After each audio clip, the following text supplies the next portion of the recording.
Mr. President, in Ecclesiastes chapter 1, chapter 3, verse 1, and 7, verse 8, it says, "There is time for everything, and a season for every activity under the heavens, a time to tear and a time to mend, a time to be silent and a time to speak, a time to love and a time to hate, a time for war and a time for peace." Mr. President, I rise on a matter of personal and collective privilege. And let me also begin by quoting Proverbs chapter 22, verse 1. It says there, "A good name is to be chosen than great riches." Pinalaki po ako, Ginoong Pangulo, ng aking mga magulang sa bersikulong ito sa Biblia, na pinakamahalaga ang malinis na pangalan, far more important than gold and silver. Napakahalaga na maintindihan na ang pagkakasala sa Diyos ay mas masahol pa sa kahit anong kasalanan po pwede mong magawa sa iyong kapwa-tao. Every first grader, every Sunday schooler knows that liars go to hell. Simulat sa Paul, malinaw po ang ating pamantayan, Ginoong Pangulo, maging tapat sa pagkakatawag at paglilingkod natin para sa Diyos at bayan. Kaya ngayong araw pong ito, kasama po natin sa bulwagang ito ang aking mga kaibigan, tinuturing ko pong pamilya, mga ate, kuya, nakasama po natin, at sila po, Ginoong Pangulo, ang mga buhay na patotoo, buhay na saksi kung paano natin isinabuhay ang pamantayang ito. Ito rin po ang dahilan kung bakit tayo tumatayo ngayon, sapagkat hindi lang po dinudungisan at niyuyurakan ang ating pangalan at pagkatao, kung hindi higit po sa lahat, ang institusyon na minamahal nating lahat, ang institusyon ng Senado ng Republika ng Pilipinas. Ginoong Pangulo, mayroon pong naninira, pilit na ibinabagsak, iniinsulto, at inaalipusta ang mga miyembro ng Senado, maging ang ating pinakamamahal na institusyon. Let me set the record straight, Mr. President. At para po mas madali, true or false na lang po tayo sa mga paratang ng pinuno ng pinakamakapangyarihang komite sa Kamara de Representantes, ang may hawak ng budget, ang House Committee on Appropriations, na walang iba kung hindi itong party list representative na Zaldico. Unang paratang po sa atin, Ginoong Pangulo, may kaso daw po tayo sa Ombudsman. True or false? Ang sagot, false. Ang pinag-usapan ng gawa-gawang reklamo noon, isang sulat po na mula sa ating opisina. Ito pong gawa-gawang reklamo noon ay katawa-tawa sapagkat ang ginamit po, kung po pwede po nating ipakita, na font ay Comic Sans. Yan po ang ginamit na font, pang-comedy po. Ang letterhead po na ginamit ay Buhay Party List. Mr. President, the last time I checked, ang tatay ko po, hindi po si Brother Mike Velarde. Ngunit mahal ko po siya.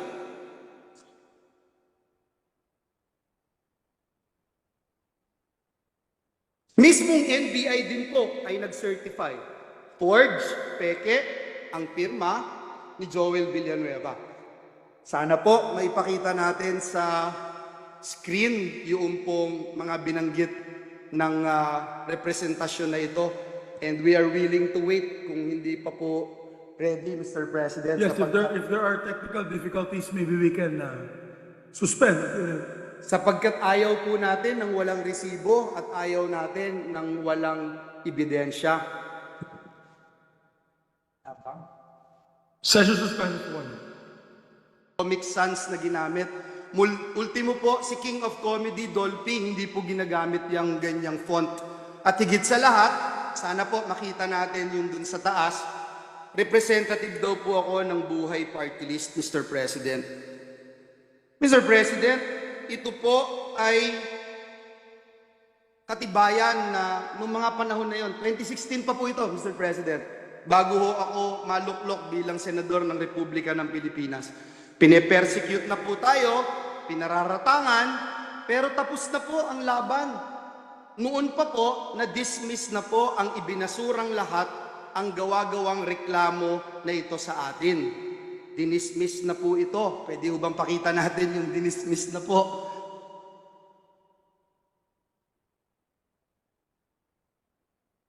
Mr. President, 2019 pa po, dinismiss na po ang kasong ito na ipinaparatang sa atin. Noong 2016 po, Ginoong Pangulo,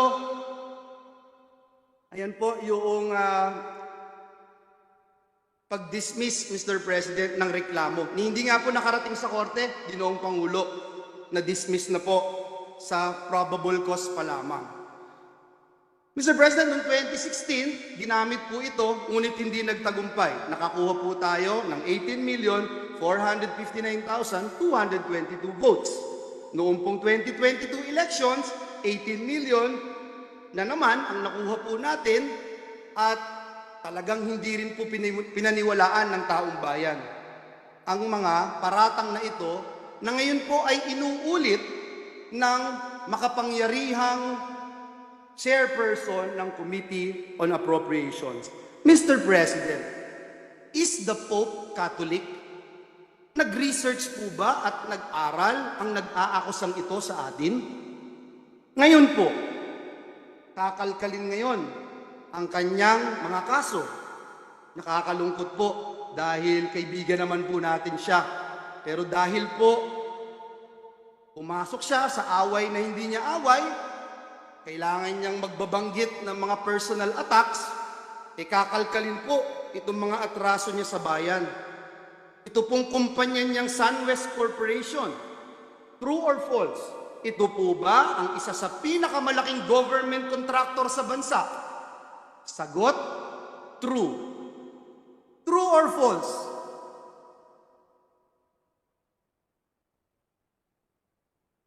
Ang korporasyon po ba niyang SunWest Corporation ay kasama dito sa kontrobersyal na Farmally case dito na inimbestigahan sa Senado na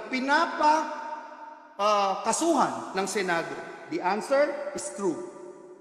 Kasama din po ba ang kumpanya niya dito po sa kontrobersyal na DepEd laptop scam? Ang sagot po, true. Pinakakasuhan din po ng Senado ang kumpanyang ito. Napakadami pong BIR cases. Madali po maghanap, Mr. President. Madali po kuhanin ang panig ng mga taga-BIR. Kung ilang kaso mayroon ang kanyang mga korporasyon. Bukod po dito, yung reklamo po sa ombudsman ng anti-corruption group na ang pangalang Task Force Kasanag International, meron din pong 50 billion na kaso na kinakaharap ang taong ito. Mr. President, kung maglalabas po kayo ng baho, Mr. President, dapat naman siguro maligo ka muna. Ang masaklap po, Ginoong Pangulo, sa kabila po ng track record na ito ni Mr. Zaldico, ang masaklap po, inappoint po siya ng Kamara de Representantes bilang tagapagbantay ng kaban ng bayan. Si Dracula, inappoint mo bilang tagapagbantay ng blood bank ng bayan. Wow, Mr. President. Kailan sa kasaysayan ng bayan natin nangyari ang ganitong pagkakataon na isang big-time contractor ang hahawak sa kaban ng bayan? Only in the Philippines, Mr. President. Mr. President, marami po akong pwedeng sabihin, isa-isahin, pero hindi ko ngayon gustong pag-usapan ang napakarami yung kasong ito. Hindi ko po iisa-isahin. Hindi ko po pe-personalin. Marami pong panahon para sagutin itong mga ito. Pangalawang paratang sa atin, Mr. President. Minamaliit ko daw po, Mr. President. Minamaliit ni Joel Villanueva ang boto ng mga kongresista at party list. Sagot, true or false? False. Mr. President, utang ng buhay kong ito ang pagiging miyembro ng Kamara de Representantes.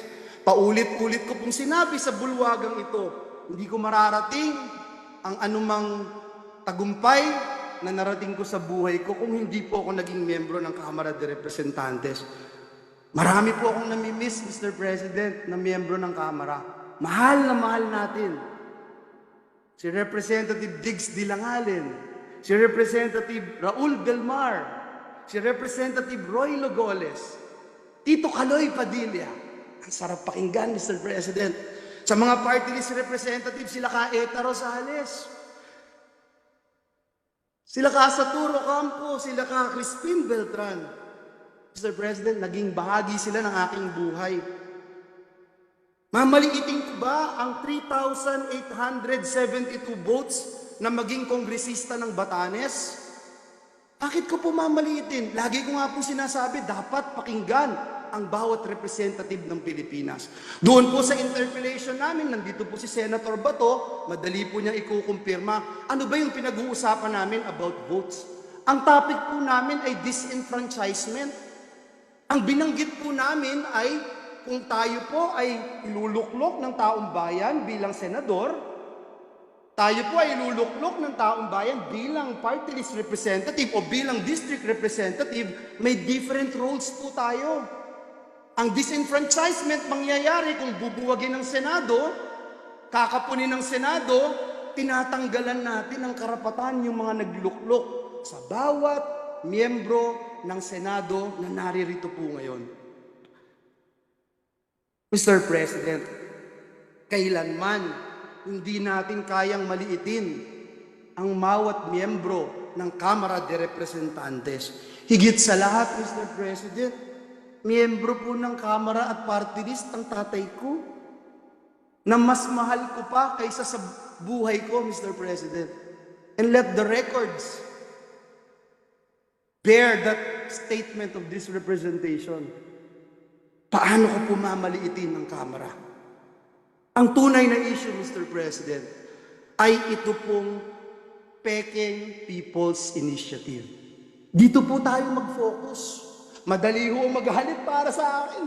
Madali po para magsisigaw ho dito dahil kakampi ko maraming senador eh. Madali po yun, Mr. President. Napakadali.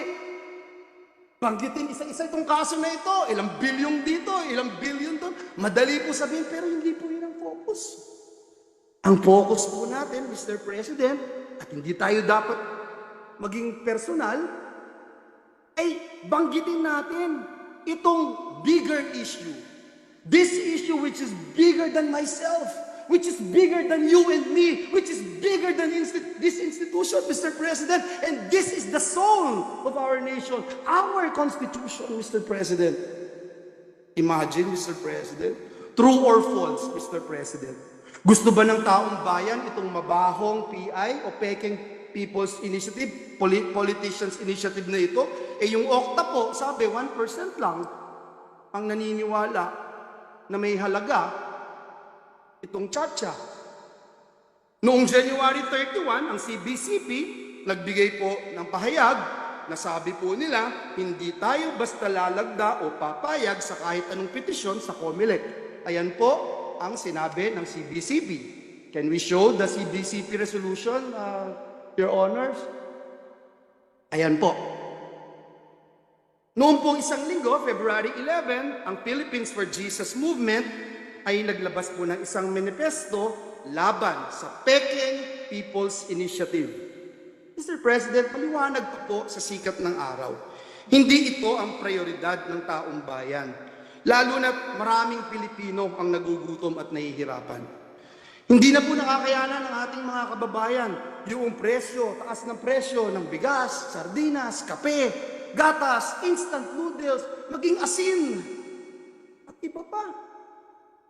Nagluluksa pa rin hanggang ngayon ang maraming kababayan natin. Biktima ng baha at landslide doon po sa Davao. Nagsimula na ang El Nino, Mr. President. Anong magagawa nitong Peking PI sa El Nino? May haharapin tayong tagtuyot. May haharapin tagtuyot ang ating mga magsasaka, Mr. President. Mga kababayan natin na hanggang sa buwan ng Mayo haharapin ang El Nino. Bagsak pa rin ang kalidad ng edukasyon. Andyan po ang mga commissioners ng EDCOM sa pamumuno ni Senator Gatchalian. Kulelat pa rin ang mga estudyante natin sa PISA. Mga bagong graduates, below minimum wage. Below minimum wage ang tinatagap. Mr. President, napakatindi ng traffic, tinitiis ng mga manggagawa natin ang araw-araw na kalbaryo. Mga OFWs natin na di-displace, Mr. President. Mga kababayan po natin na nagtatrabaho katulad ng nangyari sa New Zealand, doon po sa Saudi Arabia. Mr. President, hirap na yung taong bayan. Pero, mabaho at peking PI pa rin ang gustong asikasuhin ng mga taong nagtutulak nito. At nung mahuli, mayabang lang kayo. Senado, papogi lang kayo. Senado, gawin nyo to, gawin nyo yan.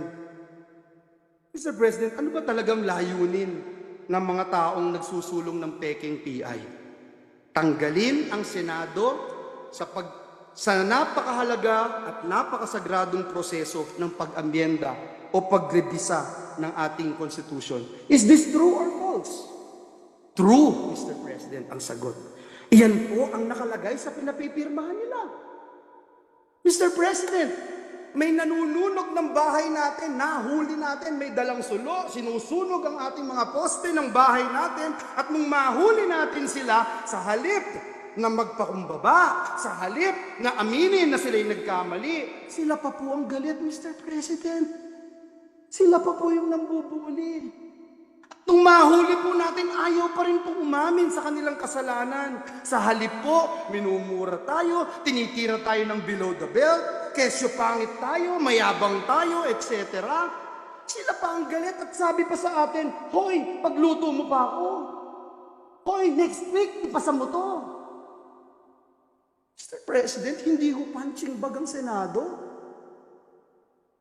Naniniwala akong hindi tayo papayag maging punching bag, Mr. President. Sa mga kababayan po nating nanonood ngayon, sa mga kababayan po nating sumusubaybay, kapag nangyari po ang gusto nilang pagbabago sa konstitusyon, mababaliwala po ang inyong Senado. At mas magiging madali ng magpalit ng konstitusyon kaysa magpalit ng pangalan ng kalye. Ito po ba ang gusto natin dito sa Pilipinas? Uulitin ko po. Gusto nilang buwagin at tanggalin ang boses ng Senado samantalang hindi mabilang ng mga landmark legislations na tinrabaho ng mga miyembro ng Senado. Uunahin ko na po kayo, Senate President, yung Bangsamoro Organic Law. Kung wala po kayo, hindi ko kayo nagsulong nito, hindi ko magiging batas ito. Si Senator Loren Legarda, kung hindi pinangunahan itong Clean Air Act, Clean Water Act, Ecological Solid Waste Act, ano mangyayari po kaya? Si Senator JV, kung wala, may Universal Healthcare Act kaya? Si Senator Risa, kung wala, may Expanded Maternity Leave Law kaya? Mr. President, si Senator Angara, meron kayang Tatak Pinoy, may Regional Specialty Centers.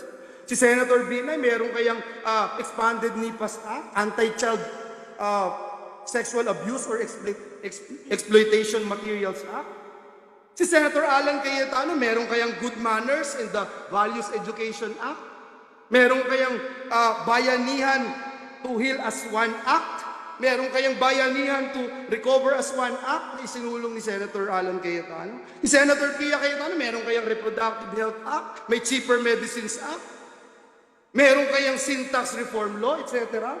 Si Senator Bato, meron kayang BFP Modernization Act. At just recently, itong PNP Reorganization Act. Si Senator Jinggoy, kung wala, meron kung kaya itong Strengthening Professionalism and Promoting the Continuity of Policies and Modernization Initiatives in the AFP. At higit sa lahat, mamaya itatakil na natin yung pagtaas ng sweldo ng mga manggagawa. Kung wala si Senator Win, meron kayang Excellence in Teacher Education Act. Kung wala si Senator Bongo, meron kayang mga malasakit center sa Pilipinas. Kung wala si Senator Grace Poe, meron kayang amendments to the Public Services Act. Kung wala po si Senator Bong Revilla, meron kayong Teaching Supplies Allowance Act? Wala si Senator Tolentino, meron kayong resetting itong mga nangyaring kailangang eleksyon at itong mga paglilitis at pag-iimbestiga ng Senado sa mga anomalya na nangyayari sa ating bayan? Kung wala si Senator Amy Marcos, anong kayang amendments to the Foreign Investments Act? Mr. President, I can go on and on and on, Mr. President. Kung gaano karami ang tinrabaho ng inyong Senado, hindi para sa personal na interes, hindi para lumawig ang aming mga termino, hindi para lumaki ang pondo na aming kailangang hawakan. Mr. President, Ginoong Pangulo, patuloy po akong nagdadasal. Patuloy kong ipinagdadasal ang ating mga kasamahan sa Kamara de Representantes. Lalo na po si Ginoong Zaldico. Mr. President, kung ayaw niya pong maniwala sa akin, i-quote ko na lang po yung sinabi ni Speaker Martin Romualdez, "Don't throw stones if you live in a glass house."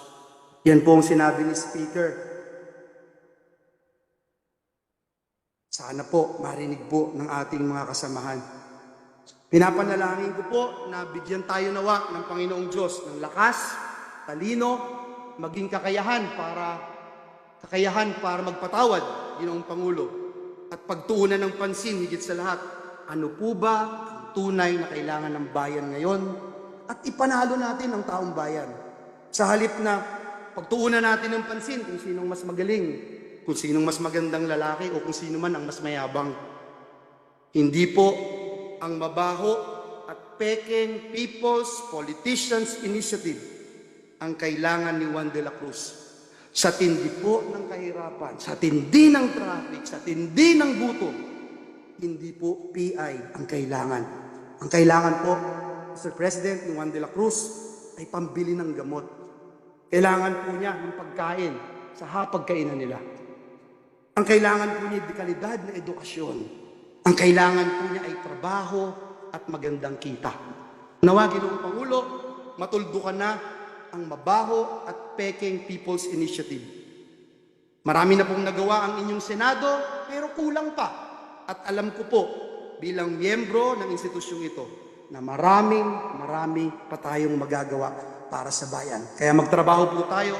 Maraming salamat, Ginoong Pangulo. Mabuhay ang Senado ng Republika ng Pilipinas. So,